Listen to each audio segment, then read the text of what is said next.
अभी आप सूर्य नारायण बाबा से सुन रहे थे होली के विषय में विशेषता एक कबीर साहब की वाणी है।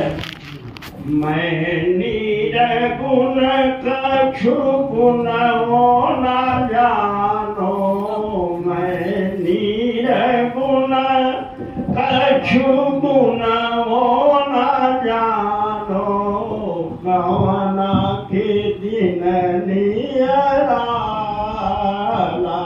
मतलब हम तीन गुणों से अपने को ऊपर उठा लिए, अब हमारे पति आएंगे परमात्मा और हमको ले जाएंगे। उनकी बात है। मैं निर्गुण, हम तीनों गुणों से ऊपर चले गए, हमारे पति आएंगे और हमको ले चलेंगे। अब हम गौतम बाबा से आग्रह करते हैं कि अपने प्रवचन से हम लोगों को गद्गद करने की कृपा प्रदान करें इस विषय पर। और समय 20 मिनट। बंदो गुरु पद कंज, कृपा सिंधु नर रूप हरि, महामोतम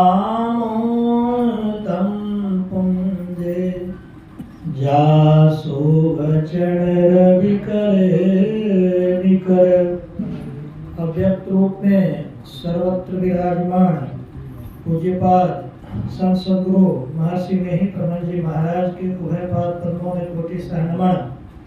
व्यक्त रूप में मध्यस्थ पूज्यपाद कुटुषाद बाबा के उभय पाद पद्मों में कोटि सहनमन।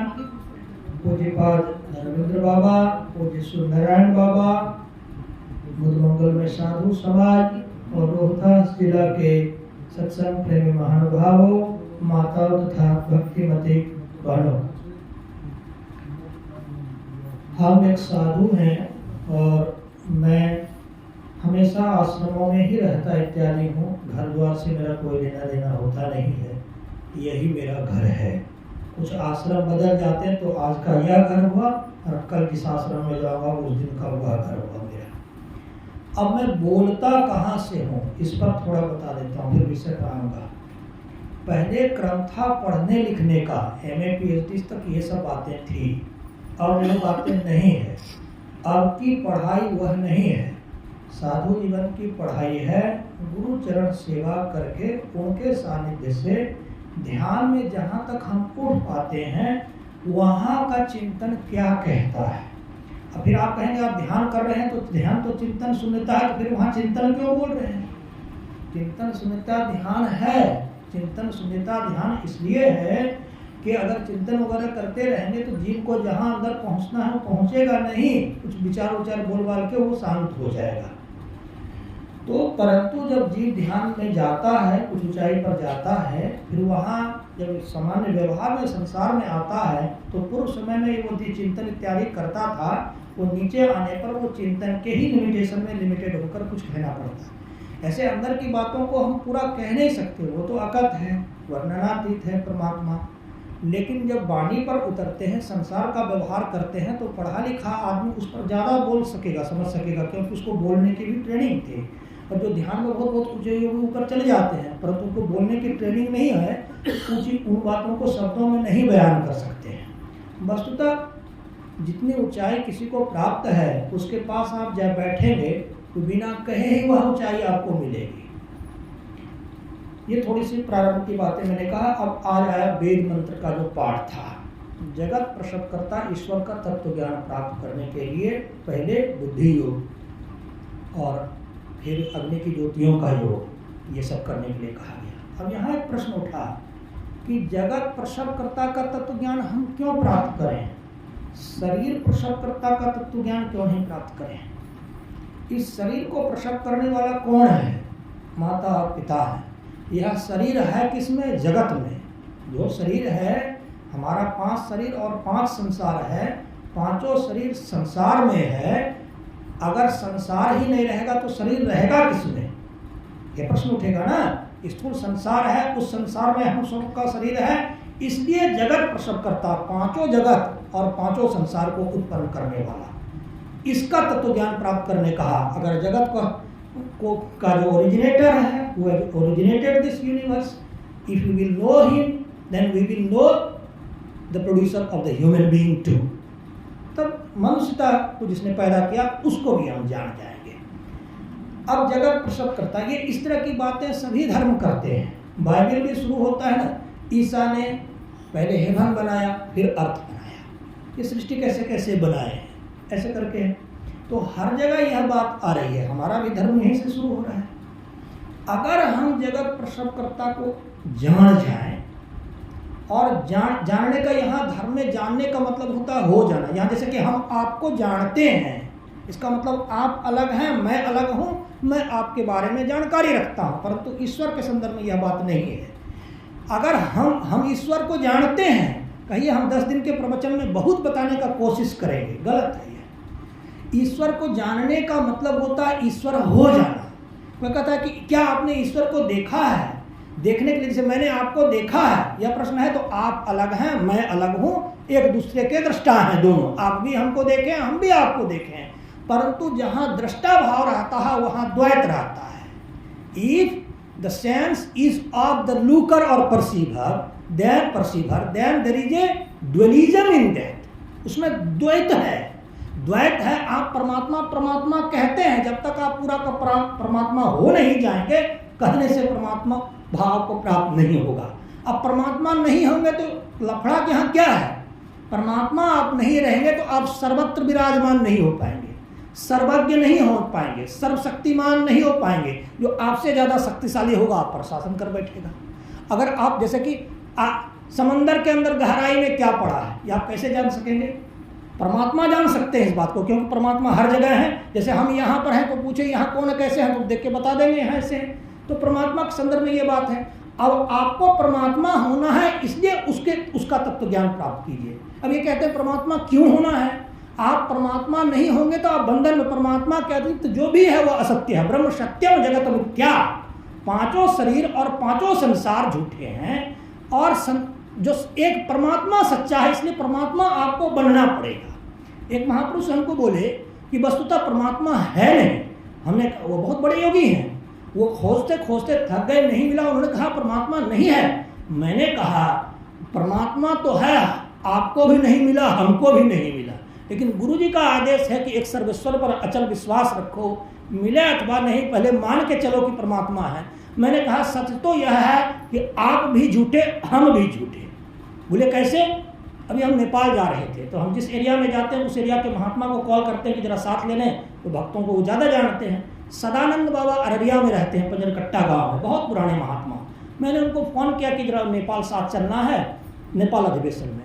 कहा आपको पता नहीं है 6 महीना पहले शरीर छोड़ दिए, 6 महीना पहले शरीर छोड़ दिए। कहने का मतलब यहाँ उनका कोड इसलिए मैं किया कि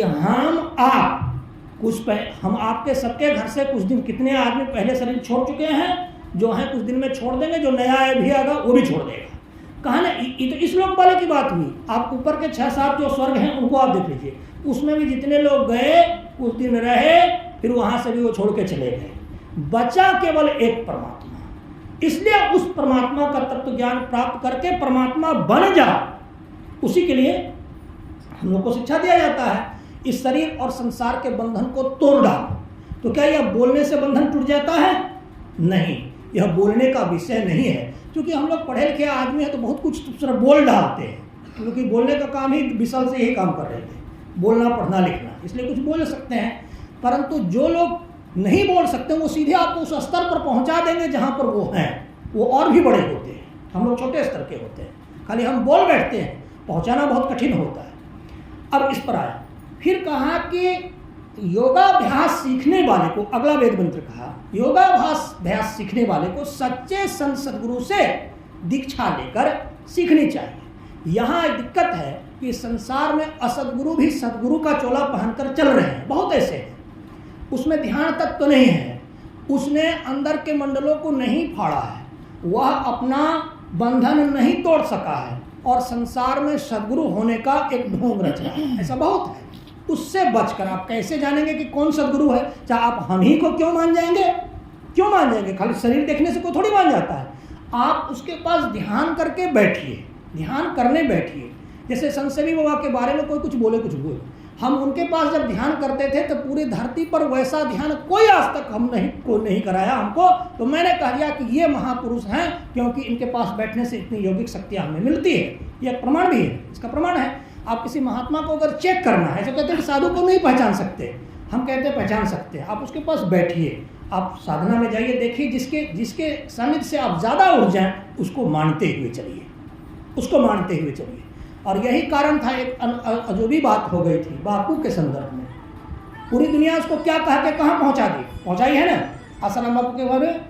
मानस ध्यान में गुरु महाराज की मूर्ति जहाँ आप सबों को बनती है, वहाँ बापू के फोटो जेल होने के बाद भी आते थे। तब मैंने कह दिया, तुम बाहर की बातों के आधार पर कहते हो, मैं ध्यान के आधार पर करता हूँ, वह महापुरुष है। कुछ गलतियाँ साधु में होती हैं, वह अच्छा में। हम क्यों कहे थे, मानस ध्यान में गुरु महाराज की मूर्ति जहाँ बनती थी, वहाँ बापू के फोटो बनते थे, बहुत दिन तक बनते रहे। शुरुआती साधु का संस्कार बापू ने ही दिया था। यह हम बाहर नहीं कह सकते हैं कि वह अधर्म का संसार है, यह धर्म जगत है, यह मान सकता है, वह संसार नहीं मानेगा। अब रहा दूसरे अध्याय में जो कबीर बाबा की वाणी का पाठ हुआ है, तो सच्चे सद्गुरु को पहचान करके आपको चुनना पड़ेगा। उनसे आपको बिंदु दृष्टि और अंतर्नाद को प्राप्त करना पड़ेगा। उसके लिए परमात्मा से प्रार्थना करनी पड़ेगी आपको कि हे परमात्मा, ऐसे सद्गुरु को पैदा कीजिए जो अंतर ज्योति और अंतर्नाद को मुझे लखा सके, बता सके। वह सद्गुरु, ऐसे सद्गुरु मिलते नहीं, बहुत कम मिलते हैं। ये आपको करना पड़ेगा।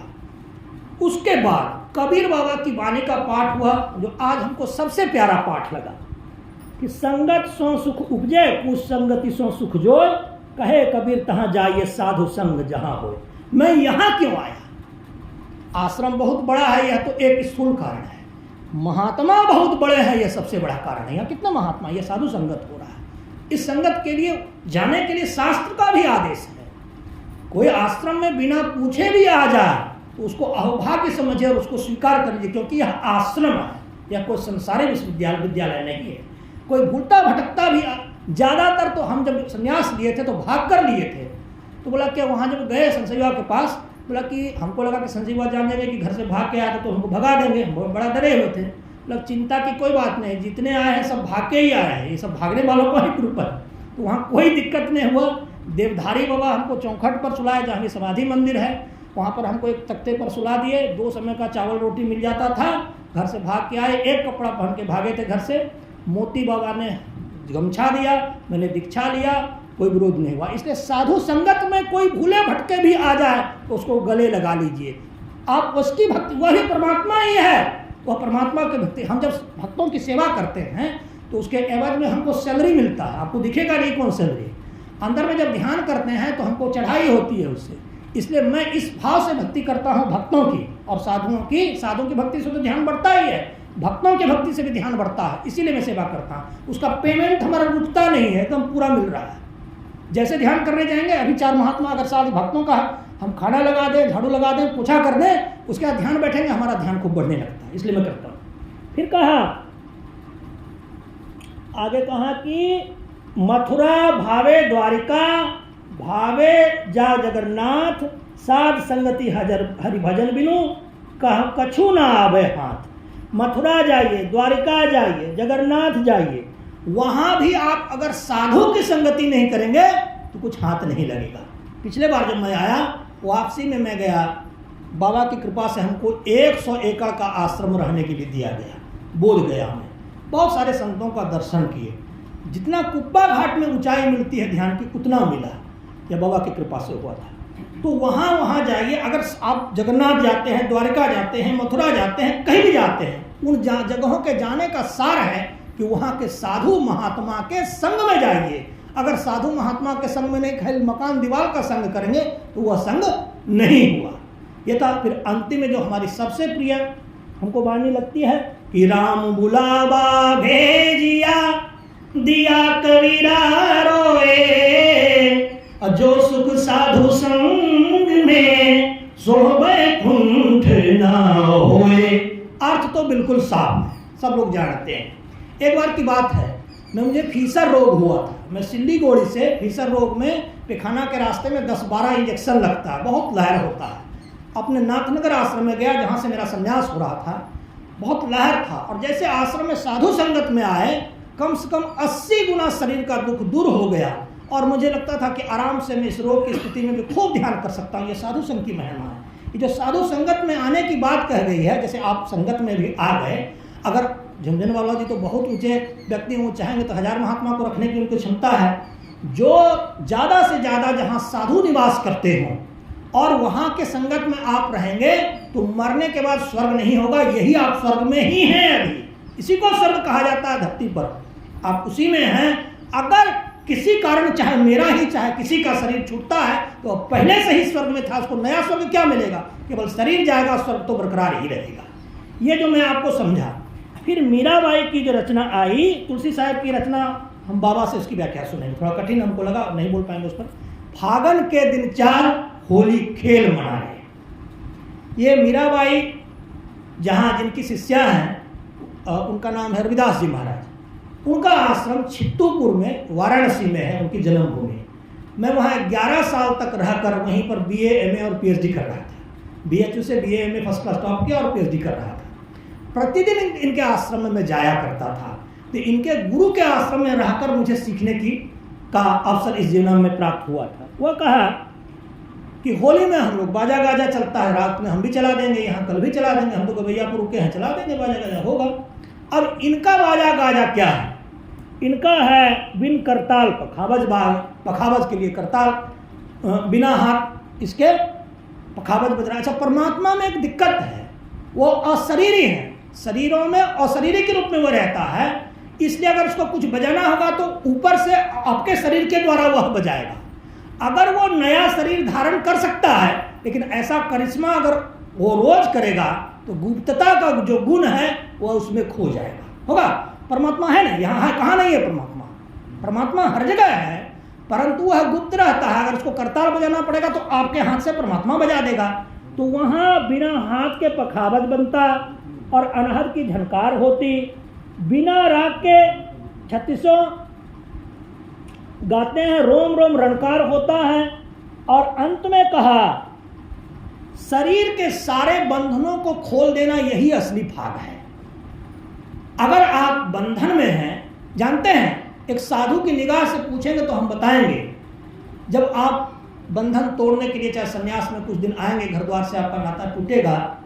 जैसे कोई जेल में कोई कैदी था, बंधन में था, आपको यह संसार, यह शरीर भी बंधन लगने लगेगा। हमको समझ में आता है, जब हम ध्यान पर बैठते हैं समझ में आता है कि अरे तो बिंदु भेदन हो नहीं सका, अभी तो जेल में है। बिंदु भेदन होने के बाद आपका शरीर ही, जितना बड़ा संसार है उतना बड़ा तो शरीर हो जाता है। अब सोचिए, अभी 1.5 साढ़े 3 हाथ के हैं, फिर हमारा आपका शरीर इतना बड़ा होगा, दोनों में कितना का फर्क होगा? 3.5 हाथ और पूरा संसार, दोनों में अंतर नहीं है। बिंदु भेदन कर लीजिएगा तो वो आएगा, वो मामला आएगा। तो घट के सारे पट को खोलना पड़ेगा। इसी काम के लिए हम धरती पर आए हैं। लेकिन आप संसारी विद्वान से किसी से भी पूछिएगा, उसको कहेगा मेरा पद इतना बड़ा है, मेरा पैसा इतना है। क्या तुम्हारा उतना पैसा है? हम उसको पूछे कि संसार कितने कुछ दिन में सब छोड़ रहे हैं, तुम भी छोड़ोगे?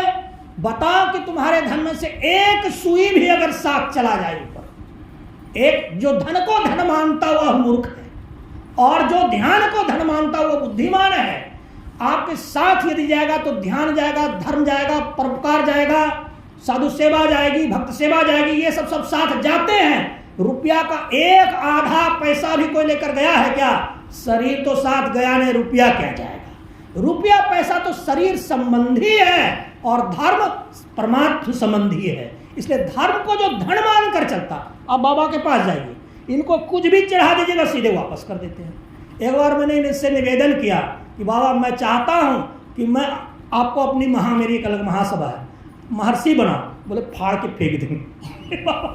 बाबा का यही जवाब। इनको पता है कि किसी के लिखने कहने से कोई कुछ नहीं होता, करने से होता है। तो ये एक महायोगी हैं, क्योंकि गुरु महाराज ने इनके हाथ को इतना योग्य समझा कि इनके हाथ से उन्होंने खाना खाया है। तो ऐसे महापुरुष भाग्य है कि आपके इसमें हैं। हमको तो ये भी सुनने आया कि कुप्पा घाट के आचार्य पर भी बाबा का भी नाम आ रहा है, हमको ये भी सुनने में आया है। अब जाने प्रभु की लीला क्या होता है। तो यही कहा कि संसार घट के पट को खोल देने के बाद थोड़ा बहुत समय बोल दीजिएगा, ठीक है?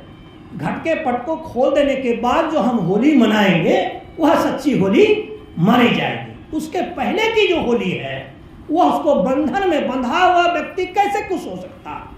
बंधा हुआ व्यक्ति दुखी होता है। स्वर्ग के निवासी दुखी होते हैं। ब्रह्मा, विष्णु, महेश, 33 करोड़ देवता ये सब दुखी जीव है, क्योंकि इनको वहां शरीर होता है, शरीर संबंधी दुख होता है। जो अशरीरी है, अशरीरी कब बनेंगे? अशरीरी अवस्था से एक नाद आता है जो पांचों शरीर के ऊपर से होता है, वो आपको अशरीरी अवस्था में जाएगा। जैसे अभी आप 3.5 हाथ के शरीर में रहते हैं, शरीर में फिर आपका जब फैलाव होगा तो आप अकबका जाएंगे। जैसे कि अभी हम 50,000 की जिंदगी जीते हैं महीना में, अब 50 करोड़ खरब का जिंदगी जीना पड़े तो अकबका नहीं जाएंगे। तो उसी तरह से धीरे धीरे धीरे धीरे बंधन तोड़ना पड़ता है।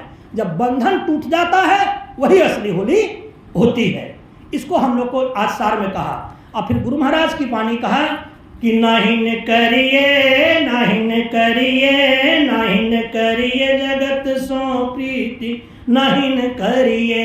संसार से मोहब्बत प्रेम तोड़ दीजिए। संसार से क्या तात्पर्य है?